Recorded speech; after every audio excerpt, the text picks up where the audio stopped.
ಹುಬ್ಬಳ್ಳಿಯ ಜನಪ್ರಿಯ ಇಂದಿರಾ ಗಾಂಧಿ ಗ್ಲಾಸ್ ಹೌಸ್ನಲ್ಲಿ ನಿನ್ನೆ ಸಂಜೆ ಕತ್ತಲ ನಡುವೆಯೇ ಹೆಬ್ಬಾವೊಂದು ಪತ್ತೆಯಾಗಿ ಸಾರ್ವಜನಿಕರಲ್ಲಿ ತೀವ್ರ ಆತಂಕ ಮೂಡಿಸಿದೆ. ಪ್ರತಿನಿತ್ಯ ನೂರಾರು ಜನರು ಭೇಟಿ ನೀಡುವ ಈ ಪ್ರದೇಶದಲ್ಲಿ ರಾತ್ರಿ ವೇಳೆಯಲ್ಲಿ ಒಂದೇ ಒಂದು ದೀಪವೂ ಇಲ್ಲದೆ ಕತ್ತಲು ಆವರಿಸಿದ್ದು, ಇದರಿಂದ ಜನರು ಭಯದ ವಾತಾವರಣದಲ್ಲಿ ಓಡಾಡುವಂತಾಗಿದೆ. ಅಲ್ಲಿದ್ದ ಸಾರ್ವಜನಿಕರೊಬ್ಬರು ಹೆಬ್ಬಾವಿನ ದೃಶ್ಯವನ್ನು ಸೆರೆ ಹಿಡಿದಿದ್ದರೂ ಅದನ್ನು ರಕ್ಷಿಸಲು ಯಾರೂ ಮುಂದಾಗಿಲ್ಲ.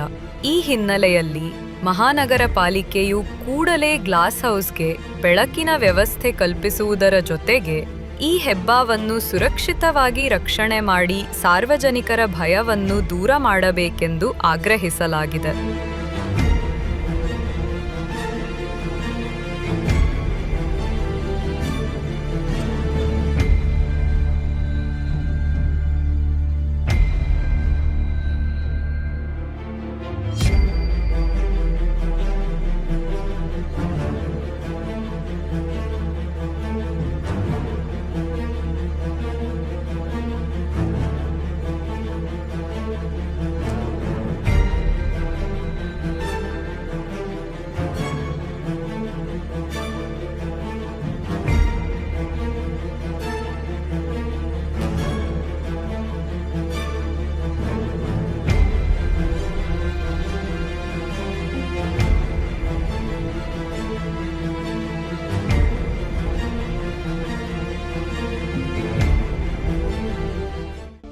ಇದೀಗ ನಿಮ್ಮ ಅಂಗೈಯಲ್ಲಿದೆ ಮಯೂರ ಟಿವಿ ಡಿಜಿಟಲ್ ವಾಹಿನಿ.